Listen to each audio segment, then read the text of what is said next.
गुरुचरित्र अध्याय 28 कर्म विपाक मातंग कथा. ओम श्री गणेशाय नमः. श्री सरस्वते नमः. श्री गुरुभ्यो नमः. श्री कुलदेवताये नमः. नामधारक सिद्धयोग्यांना म्हणाला, मला आता पुढची कथा ऐकण्याची तीव्र इच्छा झाली आहे.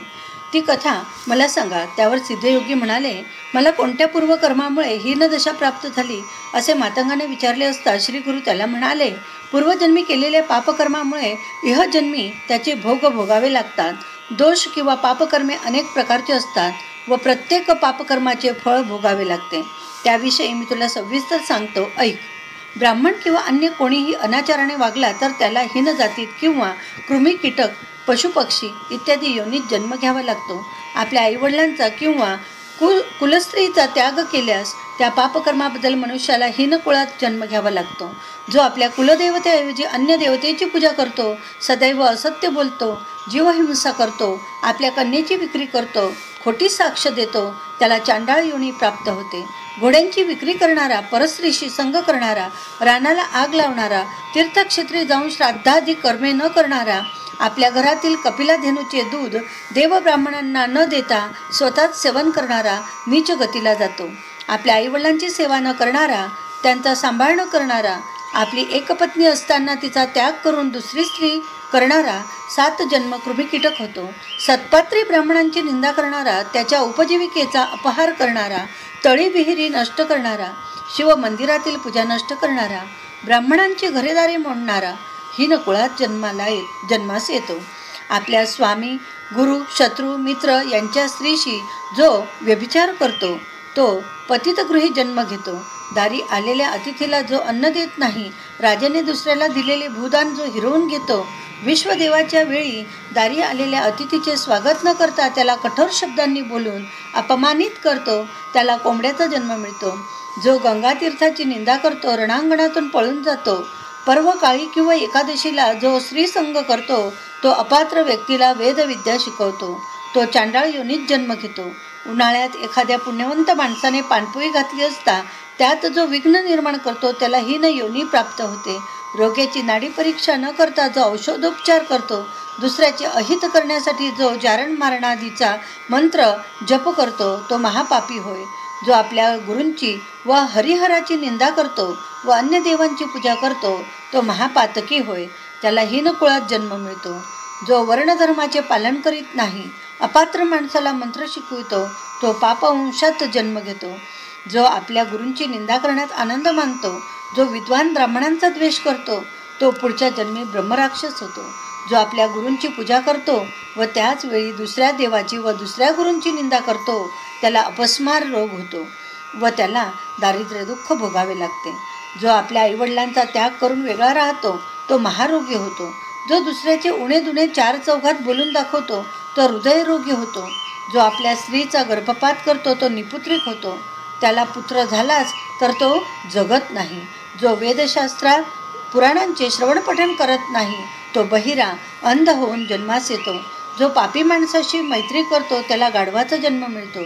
पापी माणसाकडून औषध घेतो तो हरिण होतो. ब्रह्महत्या करणारा क्षय रोगी होतो. मद्यपान करणाऱ्याचे दात काळे होतात. सुवर्ण चोरी करणाऱ्याला नखे कुजण्याचा रोग होतो. गुरुकडे जो वाईट नजरेने पाहतो, तो कुष्ठरोगी होऊन जन्मास येतो. दुसऱ्याच्या सेवकाला फूस लावून पळवतो, त्याला सदैव तुरुंगवास भोगावा लागतो. जो परस्त्रीची चोरी करतो, तो जन्मताच मंदबुद्धीचा होतो.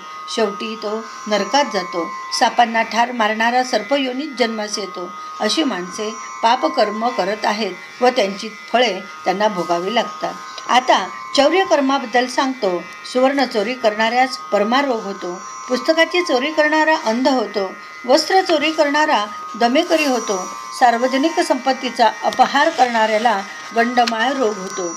दमेकऱ्याची चोरी करणाऱ्यास तुरुंगवास भोगावा लागतो, असे ब्रह्मांड पुराणात सांगितले आहे. परद्रव्याची किंवा दुसऱ्याला मिळालेल्या वस्तूची चोरी करणारा हा निपुत्रिक होतो. अन्न चोरी करणाऱ्यास पानथरी रोग होतो. धान्यादींची चोरी करणाऱ्याच्या शरीराला जन्मताच दुर्गंध येतो. परस्त्री, परवस्तू किंवा ब्राह्मणांचे द्रव्य चोरणाऱ्याला ब्रह्मराक्षसाचा जन्म मिळतो. पाने, फुले, फळे चोरणाऱ्यास खरूज रोग होतो. कांस्य, ताम्र, लोह, कापूस, मीठ यांची चोरी करणाऱ्याला श्वेत कुष्ठ रोग होतो. देवद्रव्याचा अपहार करणारा, देव कार्याचा नाश करणारा, अभक्ष भक्षण करणारा पंडुरोगी होतो. दुसऱ्याचे भूमिगत धन चोरणाऱ्याला सदैव शोक करावा लागतो. धेनुधनाची चोरी करणाऱ्याला उंटाचा जन्म मिळतो.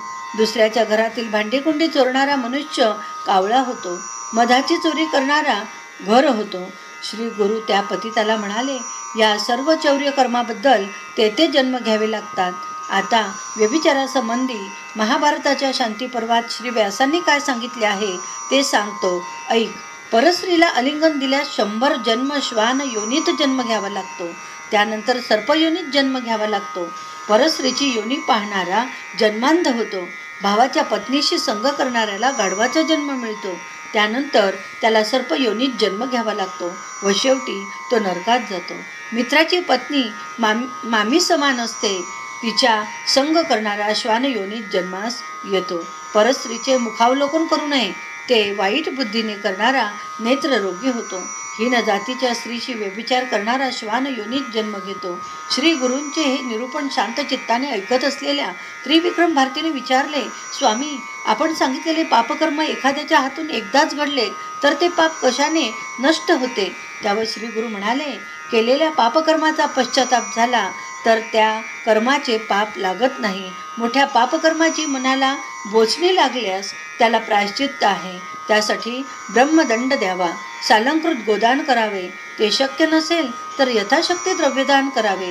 केवळ अजाणतेपणे पाप घडल्यास प्रायश्चित्ताने शुद्धी होते. अशा वेळी गुरुसेवा केल्यास गुरु निवारण करील. 200 प्राणायाम व पुण्यतीर्थात 10 वेळा स्नान केल्यास पापाचा नाश होतो. त्याचप्रमाणे 3 गुंजा सुवर्ण दान करावे. 2 योजनेपर्यंत नदी तीराने तीर्थयात्रा करावी.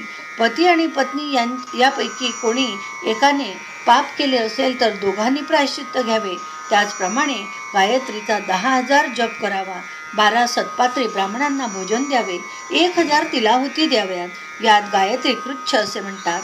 त्याचप्रमाणे प्रजापत्यकृच्छ, अतिकृच्छ, पर्णकृच्छ करावे. त्यामुळे केवळ अज्ञानाने झालेली पापे नष्ट होतात. समुद्र सेतू बंदी स्नान केल्यास भ्रूणहत्या व कृताग्नी पातकांचा नाश होतो. विधीपूर्वक 1 कोटी गायत्री मंत्राचा जप केल्याने ब्रह्महत्या पातकांचा नाश होतो. 1,00,000 गायत्री जप केल्याने गुरुपत्नीशी केलेल्या पातकाचा नाश होतो. अशा प्रकारे गुरूंनी त्रिविक्रम भारतीला पापमुक्तीसाठी करावयाची स्नान, दान, जप, तप, उपोषण, तीर्थयात्रा, पण त्या मातंगाला पुन्हा आपल्या जातीत जावे असे वाटेना. श्री गुरूंनी त्याला स्वतःच्या घरी जाण्यास सांगितले. तो जाण्यास तयार नव्हता. इतक्यात त्या मातंगाची बायका मुले तेथे आली. त्याची पत्नी म्हणाली, माझ्या पतीला अपस्माराची व्याधी झाली आहे. बराच वेळ झाला तरी हे घरी परत आले नाहीत, म्हणून यांना शोधित आम्ही येथे आलो आहोत. ती त्याच्याजवळ जाऊ लागली तेव्हा तो मातंग म्हणाला, मला स्पर्श करू नकोस, मी ब्राह्मण आहे. लोकांनी तिला घडलेली सगळी हकीकत सांगितली. तेव्हा ती शोक करीत श्री गुरूंना म्हणाली, स्वामी, हे काय हो झाले? आता मी काय करू? मी आपणास शरण आले आहे. कृपा करा, माझ्या पत्नीची व माझी ताटातूट करू नका. मग श्री गुरु त्या मातंगाला म्हणाले, आता तू आपल्या घरी जा. तुझ्यामुळे दुःख झाले तर तुला सद्गती प्राप्त होणार नाही. ज्या संसारात रस नाही त्याने बायका मुलांच्या भानगडीत पडू नये.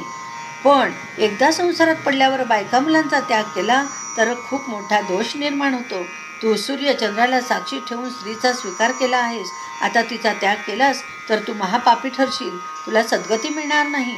श्री गुरूंनी असे सांगितले असता तो मातंग म्हणाला, स्वामी, मला आता ज्ञानप्राप्ती झाली आहे. मग मी पुन्हा ज्ञातीहीन कशाला होऊ? तो असे म्हणाला असता श्री गुरूंनी विचार केला, याच्या शरीरावर विभूती आहे, त्याचाच हा परिणाम आहे. ही जर धुतली गेली म्हणजे याच्या ठिकाणी अज्ञान निर्माण होईल. श्री गुरूंनी एक लोभी संसारासक्त ब्राह्मणाला बोलावून, तू या मातंगावर स्वहस्ते पाणी ओत, म्हणजे याच्या ठिकाणी संसाराची आसक्ती निर्माण होईल. त्या ब्राह्मणाने नदीवरून घागर भरून आणली व त्या मातंगाच्या अंगावर ओतली. त्यामुळे श्री गुरूंनी त्या मातंगावर प्रक्षेपण केलेले अभिमंत्रित भस्म धुवून निघाले. त्याच क्षणी त्या मातंगाचे जातीस्मरण नाहीसे झाले. तो धावतच आपल्या बायका मुलांजवळ गेला आणि विचारू लागला, मी येथे कसा आलो? तुम्ही येथे कशासाठी आला आहात, मला काही समजत नाही. मग तो आपल्या बायका मुलांसह घरी परत गेला. हा सगळा प्रत्यक्ष घडलेला प्रसंग पाहून लोकांना मोठे आश्चर्य वाटले. श्री गुरूंची लीला अगाध आहे. त्यांना पुन्हा एकदा कळले. इथे असलेले त्रिविक्रम भारती श्री गुरूंना म्हणाले, स्वामी, भस्माच्या प्रभावाने त्या मातंगाला पूर्वजन्माचे स्मरण झाले व ते भस्म धुतले गेले असता त्याची स्मृती नाहीशी झाली. हा भस्माचा प्रभाव मोठा अद्भुत आहे, मला त्याविषयी सविस्तर सांगा. त्रिविक्रम भारतीने अशी विनंती केली असता श्री गुरूंनी भस्म महात्म्य सांगण्याचे मान्य केले. अशा रीतीने श्री गुरुचरित्रामृतातील कर्म विपाक मातंग कथा नावाचा अध्याय 28वा समाप्त. श्री गुरु दत्तात्रेयार्पणमस्तु.